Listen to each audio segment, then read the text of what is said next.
மாணவ செல்வங்களே, நாம் இன்று பார்க்க போகும் இந்த புதிய தலைப்பானது மிகவும் உங்களுக்கு பயன்பாடும் மேலும் நம் அன்றாட வாழ்க்கையில் எவ்வாறு பயன்படுகிறது என்பதை இதன் மூலமாக விளக்கப் போகிறேன். ஒன்று, இப்போ நான் சொல்கிறது சிம்பிளானது. நீங்கள் ஊட்டிக்கு போயிருப்பீங்க, தொட்டபெட்டா போயிருப்பீங்க. தொட்டபெட்டாவினுடைய உயரம் எவ்வளவு அப்படின்னா உடனே சொல்லிடுவீங்க, நம்ம சவுத்தில் இதான் ஹையஸ்ட் பீக் அப்படின்னு சொல்லுவாங்க. 2637 மீட்டர் அப்படின்னு சொல்லுவாங்க. இதெல்லாம் எப்படி அளக்குறாங்க அப்படின்னா, நீங்கள் இப்போ பார்க்கக்கூடிய இந்த தலைப்பின் மூலமாக தான் நம்ம பார்க்க போகிறோம். முக்கோணவியல். இந்த முக்கோணவியல் என்ற இந்த தலைப்பின் அடிப்படையாக கொண்டு தான் இந்த எல்லா விதமான உயரமான மலை மற்றும் மருத்துவத்துறையிலும் நாம் அன்றாட பயன்படுத்தும் மொபைல் ஃபோன், காரில் பயன்படுத்தும் ஜிபிஎஸ் கருவிகளிலும் பயன்படுத்தப்படுகிறது. என்ன பயன்படுத்தப்படுகிறதுனா ஒன்றும் இல்லை, ஒரு கணக்கீட்டு முறை, ஒரு அளவியல், ஒரு இடத்துலேருந்து இன்னொரு இடத்துக்குள்ள தொலைவுகளை கணக்கிடுவதற்கு மிகவும் பயன்பாடு உள்ளது இந்த முக்கோணவியல். இந்த முக்கோணவியல் நம் அன்றாட வாழ்வில் எவ்வாறு பயன்படுகிறது என்பதை நாம் இப்பொழுது வேறொரு தருணங்களில் பார்க்கலாம். எம்ஆர்ஐ ஸ்கேன், சிடி ஸ்கேன் சொல்லி பார்த்து கேட்டிருப்பீங்க. மருத்துவத்துறையில் உடம்பில் உள்ள கட்டிகளை கண்டறிவதற்கு இது மிகவும் பயனுள்ளதாக இருக்கிறது. சரி, நம்ம இந்த முக்கோணவியல் எப்படி பயணித்ததுன்னு பார்க்கலாம். நாம் சற்று முன்னோக்கி செல்வோம். அதாவது முக்கோணவியலை வரலாற்றுகளை நாம் கொஞ்சம் திரும்பி பார்த்தோம்னா ரொம்ப இன்ட்ரெஸ்டிங்காக இருக்கும். அதாவது ஆரிஸ்டாரஸ் என்ற கிரேக்க கணிதவியலாளர், இவர் வானவியலாளரும் இருந்தார். ஆக இவருடைய காலத்தில் சூரியன் சந்திரன் தொலைவுகளை அளப்பதற்கு இந்த முக்கோணவியலை முதலாக பயன்படுத்திய கணிதவியலாளர் இவர்தான். இவர் முதல் ஆரம்பித்த இந்த முக்கோணவியலானது கடைசியாக ஃபோரியர் வரை, ஜோசப் ஃபோரியர் வரை, இன்று வரை இதனுடைய பரிணாமம் மிகவும் பயனுள்ளதாக இருக்கிறது. இந்த ஆரிஸ்டாட்டிஸ் அடுத்த கிரேக்க கணிதவியலாளர் எரோஸ்தனிஸ், இவரும் பூமியின் சுற்றளவை அளக்க ஸ்டாடியா என்ற அளவீட்டு முறையை பயன்படுத்தினார். அடுத்தது ஹிப்பாக்கஸ். ஹிப்பாக்கஸ் என்ற கிரேக்க கணிதவியலாளர் நாம் பயன்படுத்தும் ஒரு பொதுவான ஒரு முக்கோணவியலை தத்துவத்தை உருவாக்கிய ஒரு முக்கிய கணிதவியலாளர். மேலும் இவருடைய அடிப்படை கோட்பாடுகளை வைத்துக்கொண்டு அலெக்சாந்திரியாவின் தாலமி என்ற கணிதவியலாளர் இந்த வானவியல் தேற்றம் மற்றும் வளர்ச்சி என்ற மிகப்பெரிய ஒரு புத்தகத்தை எழுதி தேற்றங்களை ஒரு சரியானபடியாக கொண்டு சேர்த்தார். அடுத்ததாக நமது இந்திய வரலாற்றை எடுத்துக்கொண்டால் பிரம்மகுப்தா, ஆரியபட்டா, பாஸ்கரா 2, ஆரியபட்டாவில் ஆரம்பித்து பிரம்மகுப்தா வரை நமது கணிதவியலாளர்களும் இந்த முக்கோணவியலுக்கு மிக பெரிய பங்காற்றி உள்ளனர். மேலும் ஜான் பெர்னோலி என்றவர் இந்த முக்கோணவியலின் அதீத வளர்ச்சி, அப்படியெனில் இவருடைய கோட்பாடுகளை அடிப்படையாக கொண்டு இந்த முக்கோணவியல் மிக பெரிய பரிணாம வளர்ச்சி அடைந்தது. மேலும் லியோனார்ட் ஆய்லர் என்ற கணிதவியலாளர் கலப்பு எண்களை e⁻i⁻ என்ற முக்கியமான ஒரு கோட்பாட்டை இதை பயன்படுத்தி இந்த முக்கோணவியலை பயன்படுத்தி தருவித்தார். இவருடைய பங்களிப்பும் மிக மிக அரியது. மேலும் கடைசியாக இப்பொழுது உயர்கல்வியில் ஜோசப் ஃபோரியர் என்ற கணிதவியலாளரின் பங்கு மிக அளப்பரியது. வைப்ரேஷன் அனாலிசிஸ் பகுப்பாய்வு, அதிர்வு பகுப்பாய்வு, எலக்ட்ரிக்கல் இன்ஜினியரிங், அக்வாஸ்டிக்ஸ், ஒளியியல், ஆப்டிக்ஸ், சிக்னல் ப்ராசஸிங், சமிக்ஞை செயல்முறை, பிம்ப செயல்முறை, இமேஜ் ப்ராசஸிங், குவாண்டம் மெக்கானிக்ஸ், பகவு இயந்திரவியல், இந்த துறைகளில் இவருடைய கண்டுபிடிப்பான இந்த ஃபோரியர் சீரீஸ், ஃபோரியர் தொடர் மிகவும் பயன்படுகிறது. இவ்வாறாக இந்த முக்கோணவியல் மிகப்பெரிய பரிணாம வளர்ச்சியை அடைந்திருக்கிறது. முக்கோணவியலை ஆங்கிலத்தில் ட்ரிக்னோமெட்ரி என அழைப்போம். அந்த ட்ரிக்னோமெட்ரியினுடைய விரிவாக்கமானது கிரேக்க மொழியிலிருந்து தருவிக்கப்பட்டது. கிரேக்க மொழியானது ட்ரைகானோமெட்ரான், 3 மெட்ரான், மெட்ரான்ங்கிறது மெஷர்மெண்ட்ஸ் ஆஃப் ஆங்கிள்ஸ், சைட்ஸ், கானோ மெட்ரான், கானோ மீன்ஸ் சைட்ஸ், 3 விதமான பாகங்களில் ஒரு முக்கோணத்தில் 3 விதமான சைட்ஸ், சைடு 1 2 3, 3 சைட், 3 கோணங்கள், இதை பற்றி மட்டும் அறிந்து கொள்வதே முக்கோணவியல். 3 பக்கத்தில் உள்ள பக்கங்களையும் 3 கோணங்களையும் பற்றி அறிவதே முக்கோணவியல். நாம் இப்போ பார்க்க போறது ஒரு ஆரம்ப கதிர் முனைய பக்கம் அப்படின்னு எடுத்துக்கோங்க, OA OB. இப்ப இது ரெண்டுக்கு இடைப்பட்ட கோணமானது தீட்டா நம்ம சொல்றோம். இந்த தீட்டாவானது இடச்சுழியாக நம்ம சுத்தும் போது, இடச்சுழியாக சுத்தும் போது என்ன கிடைக்குதுன்னா மிகை மதிப்பு, மிகை கோணம் சொல்றாங்க. ஒரு கோணத்தை வந்து இது இப்படி இருக்கும் பொழுது இதை வந்து இடச்சுழியாக சுற்றும் பொழுது இது வந்து மிகை கோணம். இதே இது வலம் சுழியாக சுற்றும் பொழுது இதனுடைய கோணமானது குறை கோணம். இதை நீங்க புரிஞ்சுக்கணும். எதுக்காக இப்படி பண்றாங்க அப்படின்னா, ரொம்ப இந்த வானவியலாளர்கள் ரொம்ப சிந்தனை பண்ணி பண்ணது. பூமியானது எப்படி சுத்துது அப்படின்னா, எப்படி சுத்துது உங்களுக்கு தெரியும், ஈஸ்ட் டு வெஸ்ட். அப்ப நார்த் சவுத் ஈஸ்ட் வெஸ்ட்னு வரும்பொழுது அந்த ஈஸ்ட் டு வெஸ்ட், அதனால தான் அந்த இடஞ்சுழிங்கிறத வச்சாங்க. அதனால தான் மிகை கோணம் அப்படிங்கிறோம். அதே இது இப்படி சுத்தினா என்ன ஆகும், மாறிடும். அதனால தான் குறை கோணம். நம்ம இப்போ பார்க்கலாம்.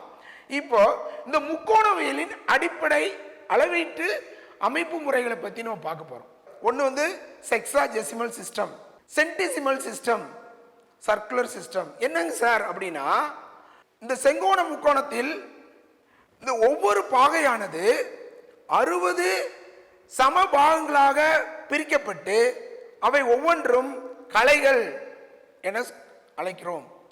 அந்த ஒரு பாகையானது 60 கலை, அதாவது 1 பாகை ஈக்குவல் டு 60 கலை. ஒரு கலை சமம் 60 விகலைகள். ஆங்கிலத்தில் ரொம்ப ஈஸியாக சொல்லலாம். 1 degree equal to 60 minutes, 1 minute equal to 60 seconds. இதை தான் சொல்லுவோம்.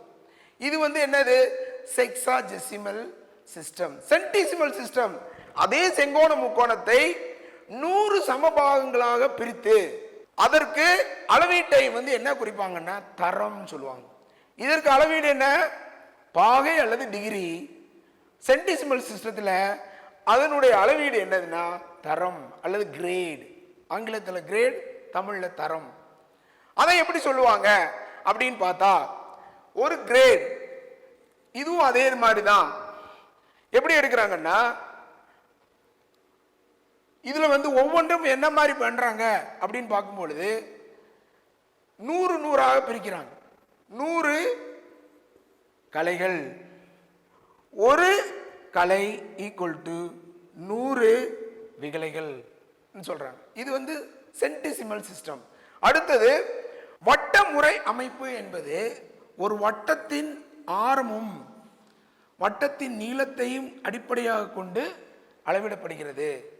இப்பொழுது இது வந்து எப்படி பண்றாங்கன்னா 2π RN ஈக்குவல் டு 360 டிகிரி.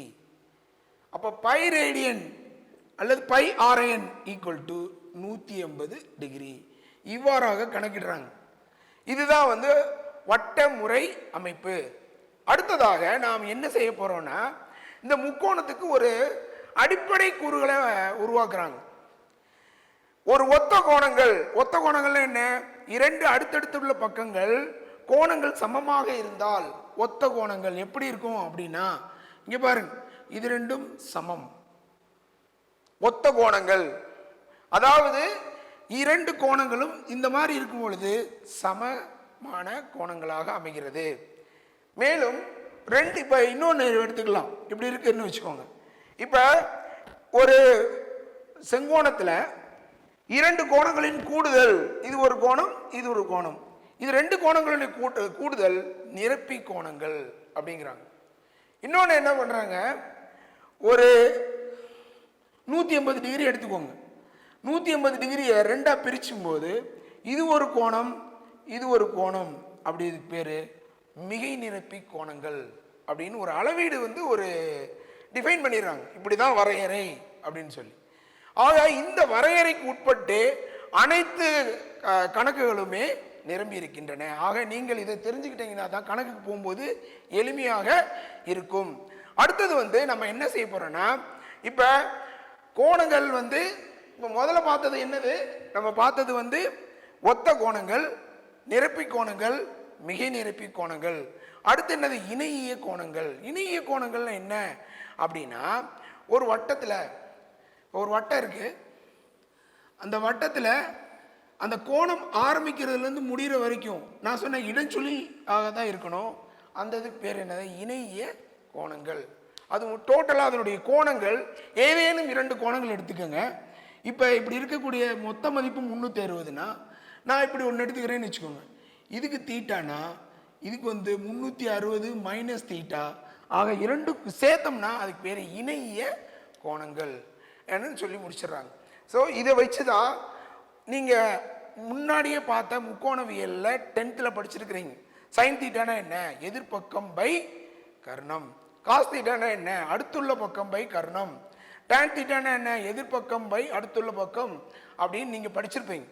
இதை வச்சு ஒரு சில முற்றொருமைகள் கொண்டு வர்றாங்க. அதுவும் நீங்கள் 10th படிச்சீங்க. அதனால தான் நான் அதில் முழுசாக கவனம் செலுத்தலை.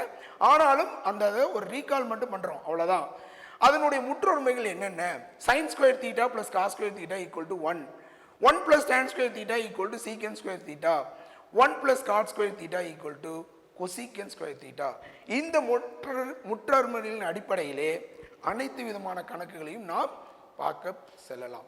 முக்கோணவியலின் முற்றொருமைகள் எவ்வாறு நாம் பயன்படுத்தலாம் என்பதை நாம் இப்பொழுது இந்த பயிற்சி கணக்குகளின் மூலமாக அறியலாம். முக்கோணவியலின் முற்றொருமைகள் நாம் சொல்லவிருப்பது, ஆக்சுவலாக நான் சொல்லணும்னு நான் நினச்சேன்னா, sine square theta plus cos square theta is equal to 1, 1 plus tan square theta is equal to secant square theta, 1 plus cot square theta is equal to cosecant square theta. இந்த மூன்று முற்றொருமைகளை எவ்வாறு நாம் பயன்படுத்தலாம் என்பதை வரும் பயிற்சி கணக்கின் மூலமாக நாம் தெளிவாக எவ்வாறு பயன்படுத்த முடியும், எவ்வாறு இலகுவாக தீர்க்க முடியும் என்பதை விளக்கப் போகிறேன். வாங்க, பயிற்சி 3.1 கணக்கு எண் 5. கணக்கு என்ன சொல்லுதுன்னு பாருங்க. கணக்குல என்ன சொல்லியிருக்காங்கன்னா, cos power 4 alpha by cos square beta plus sin power 4 alpha by sin square beta is equal to அல்லது சமம் 1 எனில் இரண்டு விதமான தீர்வுகள் கொடுக்கப்பட்டிருக்கிறது. இதை நாம் நிரூபிக்க போகிறோம். எதை பயன்படுத்தி? முற்றொருமைகளை பயன்படுத்தி. எந்த முற்றொருமைகள்? முக்கோணவியலின் முற்றொருமைகள். முக்கோணவியலின் முற்றொருமைகள் sin square theta plus cos square theta is equal to 1. இந்த முற்றொருமைகளை பயன்படுத்தி நாம் எவ்வாறு தீர்க்கலாம் என்பதை இந்த கணக்கின் மூலமாக அறியலாம். எப்படின்னு பாருங்க. கொடுக்கப்பட்டது இது ஒன்றே ஒன்று மட்டும்தான். கேட்கப்பட்ட தீர்வு 2. நிரூபிக்க போறோம்.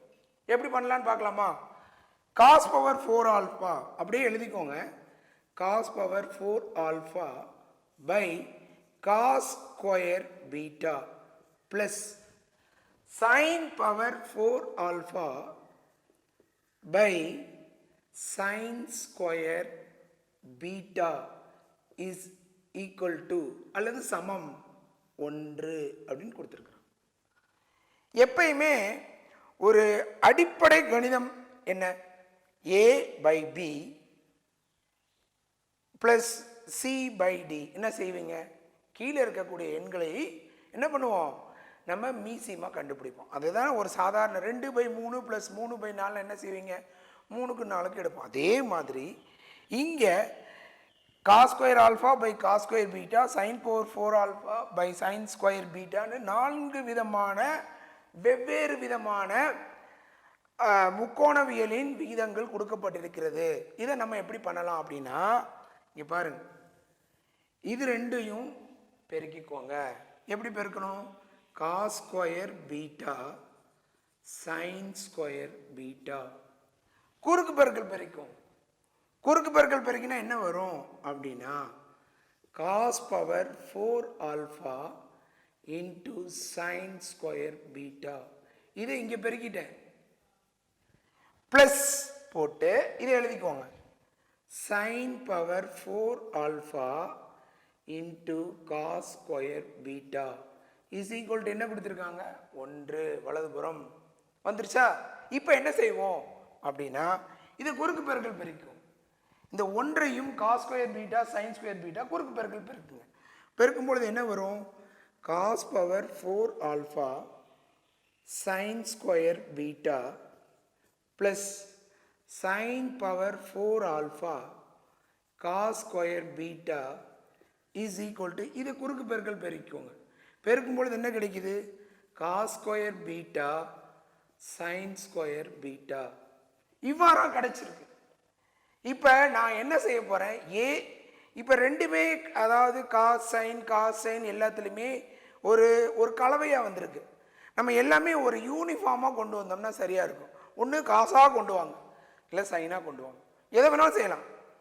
அதுக்கு நம்ம என்ன செய்யணும் அப்படின்னா, இங்கே பாருங்க, cos power 4 alpha cos square beta cos square beta, இந்த 3 எண்கள், இந்த 3 முக்கோணவியல் விகிதங்களை நான் என்ன பண்ண போகிறேன்? இந்த முற்றொருமைகளை பயன்படுத்தி மாற்ற போகிறேன். எப்படி பண்ண போகிறேன்னு பாருங்கள். cos power 4 alphaவை நம்ம என்ன மாற்றணும் அப்படின்னா 1 - sin square alphaன்னு மாற்றலாம். எப்படி? இந்த முற்றொருமைகள் பயன்படுத்தி தான் cos square theta equal to 1 - sin square theta. இந்த இதை பயன்படுத்தி நம்ம என்ன வேணாலும் பண்ணலாம். இப்போ நான் என்ன பண்ணுறேன்?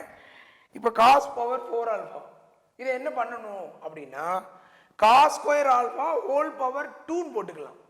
அந்த cos square alphaக்கு பொதுவாக அந்த முற்றொருமைகளை பயன்படுத்தி 1 - sin square alphaன்னு போடலாம். இப்போ பாருங்க, 1 - sin square alpha whole power 2 into sin square beta plus sin power 4 alpha. இந்த cos square betaவை 1 - sin square betaன்னு எழுதுறேன். இதை என்ன பண்ணலாம்? 1 - sin square beta into sin square beta. இப்போ என்ன பண்ண போகிறோம்? 1 - sin square alpha whole power 2ன்றது a minus b whole square, a square minus 2ab plus b square படிச்சிங்க. அதே ஏக்கு பொதுவாக 1, பிக்கு பொதுவாக sin square alpha இருக்குது, போட்டுடலாம்.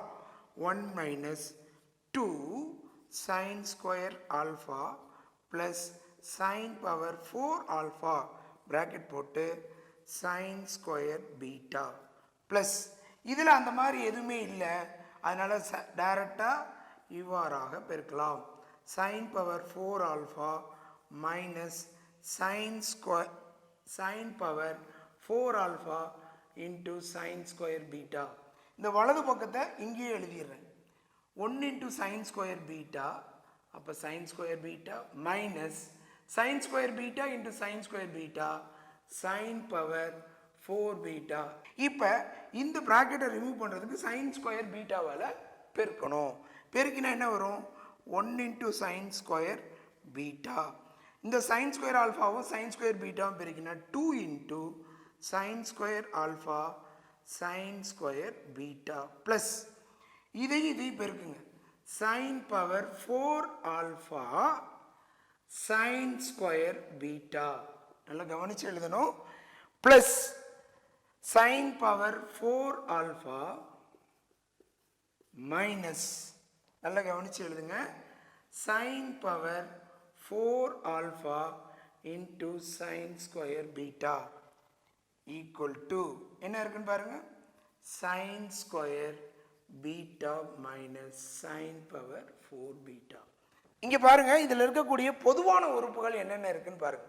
பொதுவான உறுப்புன்னா சைன் ஸ்கொயர் பீட்டா, வலதுபுறமும் சைன் ஸ்கொயர் பீட்டா கேன்சல் பண்ணுங்க, முடிஞ்சது.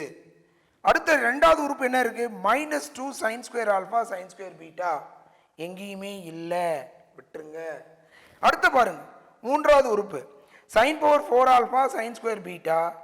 இங்க நான்காவது உறுப்பு சைன் பவர் 4 ஆல்ஃபா, ஐந்தாவது உறுப்பு minus sine power 4 alpha sine square beta. ஆக இந்த இரண்டு உறுப்பும் பொதுவான உறுப்புகள். எடுத்துடலாம். எடுத்தது போக மீதம் என்ன இருக்குது அதை மட்டும் எடுத்துடுது. என்ன இருக்குன்னு பாருங்க, இடதுபுறத்தில் என்ன இருக்கு, -2 sine square alpha sine square beta sign power 4 alpha இருக்கா. ஓகே. அடுத்தது டேர்ம் இங்க என்ன இருக்குன்னு பாருங்க, இது போயிடுச்சு. இந்த சைன் பவர் 4 பீட்டா மட்டும் இருக்கு. இதை இடதுபுறம் கொண்டு வந்துருக்கு.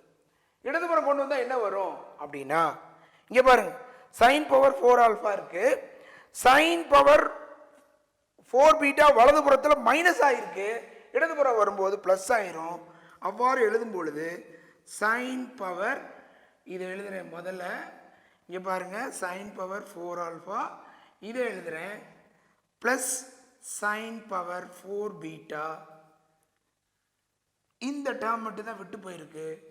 -2 sine square alpha sine square beta equal to அல்லது சமம் 0 அப்படின்னு எழுதியிருக்கு. இங்க நல்லா கவனிங்க, sine power 4 alpha plus sine power 4 beta -2 sine square alpha sine square beta equal to 0. இது எதனுடைய விரிவாக்கம் அப்படின்னா, a minus B the whole square என்ன formula, a square plus B square minus 2ab விரிவாக்கம் மாதிரி இருக்கு. இதுல ஏக்கு பொதுவாக என்ன இருக்கு, சைன் ஸ்கொயர் ஆல்ஃபா, பிக்கு பொதுவாக என்ன இருக்கு, சைன் ஸ்கொயர் பீட்டா. இதை எப்படி எழுதலாம் அப்படின்னா, நல்லா கவனிங்க, sine square alpha minus sine square beta the whole square is equal to 0 என எழுதலாம். இப்போ எழுதலாமா?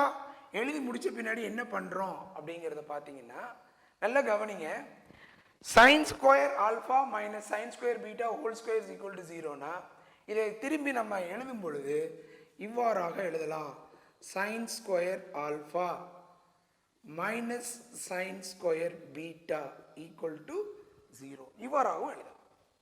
சரி, இதை ஒரு பக்கம் கொண்டு போகும்போது என்ன வரும்னு பாருங்க, sine square alpha is equal to sign square beta. இது நமக்கு ஒரு சரியான ஒரு தீர்வாக இந்த இடத்துல நமக்கு கிடைச்சிருக்கு. இது கொடுக்கப்பட்ட எண்ணு இந்த மாதிரி கிடைச்சிருக்கு. சரி, இதுக்கு அடுத்து நம்ம என்ன பண்ண முடியும் அப்படின்னா, சைன் ஸ்கொயர் ஆல்ஃபாவை எப்படி எழுதலாம், cos square theta 1 minus sine square தீட்டான்னு எழுதுறேன். சைன் ஸ்கொயர் தீட்டா 1 மைனஸ் என்ன எழுதலாம், சைன் ஸ்கொயர் தீட்டாவை 1 மைனஸ் காஸ் ஸ்கொயர் தீட்டா எழுதலாம். Cos square theta 1 minus sine square. இது பாருங்க, sine square alpha 1 minus cos square alpha, இதுவும் 1 மைனஸ் காஸ் ஸ்கொயர் பீட்டா இவ்வாறாகவும் எழுதலாம். இதுல இருந்து எழுதுனா இரண்டு உறுப்புகளும் ஒரே மாதிரியான ஒன்று கேன்சல் பண்ணிடலாம். அப்ப இங்கே என்ன பண்ணும், மைனஸ் மைனஸ் கேன்சல் ஆயிடுது. Cos square alpha equal to cos square beta. நமக்கு இரண்டு விதமான தீர்வுகள் இந்த கணக்குல இருந்து கிடைச்சிருக்கு. ஓகே, இதை நம்ம என்ன வச்சுக்கலாம், இதுதான் மெயினான தீர்வு, இது ஒன்றுன்னு வச்சுக்கோங்க. இப்படி வச்சுட்டோம்னா இந்த ஒன்றுல இருந்து நமக்கு தேவைப்படக்கூடிய இந்த முதல் கூறு கிடைச்சிருச்சு. எப்படி, sine power 4 alpha plus sine power 4 beta equal to, இதை ஒன்றை நம்ம எடுத்துட்டு 1 implies sine power 4 alpha plus sine power 4 beta equal to 2. இதை பார்த்து எழுது, 2 sine square alpha sine square beta இவ்வாறாக நிரூபிக்கப்பட்டது. அடுத்த ரெண்டாவது ரிசல்ட் எடுத்து பாருங்க, ரெண்டாவது ரிசல்ட் என்னன்னு பாருங்க, cos power 4 beta by cos square alpha, sin power 4 beta by sine square alpha. ரெண்டாவது ரிசல்ட்டு நம்ம வந்து பண்ணுறதுக்கு தீர்வுக்கு ரொம்ப மிக மிக எளிமையான தீர்வு cos power 4 beta by cos square alpha plus sin power 4 beta by sine square alpha. இதை எழுதிக்கோங்க. நம்ம கைவசம் என்ன இருக்குன்னு பாருங்க. காஸ் ஸ்கொயர் ஆல்ஃபானா காஸ் ஸ்கொயர் பீட்டான்னு எழுதிக்கலாம், சைன் ஸ்கொயர் ஆல்ஃபானா சைன் ஸ்கொயர் பீட்டான்னு எழுதிக்கலாம். இங்கே என்ன இருக்குன்னு பாருங்க. எதை வேணாலும் மாற்றிக்கோங்க, உங்களுடைய வசதிக்கு தகுந்த மாதிரி மாற்றி. காஸ் ஸ்கொயர் ஆல்ஃபா என்ன மாற்றலாம், காஸ் ஸ்கொயர் பீட்டான்னு மாற்றலாம். அதை என்ன பண்ண போகிறேன், காஸ் பவர் 4 பீட்டா பை இதை தான் நான் மாற்றுறேன். எப்படி மாற்ற போகிறேன், காஸ் ஸ்கொயர் பீட்டா ப்ளஸ் இங்கே என்ன இருக்குது பாருங்க, சைன் ஸ்கொயர் ஆல்ஃபாக்கு போது என்ன இருக்குது, சைன் ஸ்கொயர் பீட்டான் இருக்குது. அப்போ இந்த கீழே இருக்கக்கூடிய சைன் ஸ்கொயர் ஆல்ஃபா அதை என்ன பண்ண போகிறோம், சைன் ஸ்கொயர் பீட்டான்னு எழுத போகிறோம். இப்போ பாருங்க, இந்த சைன் ஸ்கொயர் ஆல்ஃபாக்கு போது சைன் ஸ்கொயர் பீட்டா எழுதிக்கிட்டேன். அங்கே என்ன பண்ணுறோம், சைன் பவர் 4 பீட்டா. உங்களுக்கு தான் தெரியும், a power 4 by A square என்ன கிடைக்கும், ஏ ஸ்கொயர். அதே தான் காஸ் அண்ட் சைனில் இருக்குது. அப்போ காஸ் பவர் 4 ஆல்ஃபாவோ பீட்டாவோ, இப்போ cos power 4 beta cos square beta என்ன வரும், காஸ் ஸ்கொயர் பீட்டா. அடித்தோம்னா இதை வந்து அடிச்சிட்டோம்னா என்ன வரும், 2 வந்துடும். அப்போ இந்த இடத்துல என்னது, காஸ் ஸ்கொயர் பீட்டா ப்ளஸ் இதுலேயும் அடிக்கிறோம், இந்த சைன் ஸ்கொயர் பீட்டாவும் சைன் பவர் 4 பீட்டா அடிச்சிச்சுன்னா என்ன கிடைக்கும், 2 கிடைக்கும். அப்போ இந்த இடத்துல என்ன வரும், சைன் ஸ்கொயர் பீட்டா. இப்போ தான் சொன்னேன், a power 4 by A square என்ன வரும், A square. b power 4 by B square என்ன வரும், பி ஸ்கொயர். அதே மாதிரி தான் இந்த இடத்துல cos square beta plus sine square beta. உங்களுக்கு தெரிஞ்ச முற்றொருமைகள் தான், sine square theta plus cos square theta 1. இவ்வாறாக இந்த ரெண்டாவதும் நிரூபிக்கப்பட்டது. இவ்வாறாக 1,2 நிரூபிக்கப்பட்டது.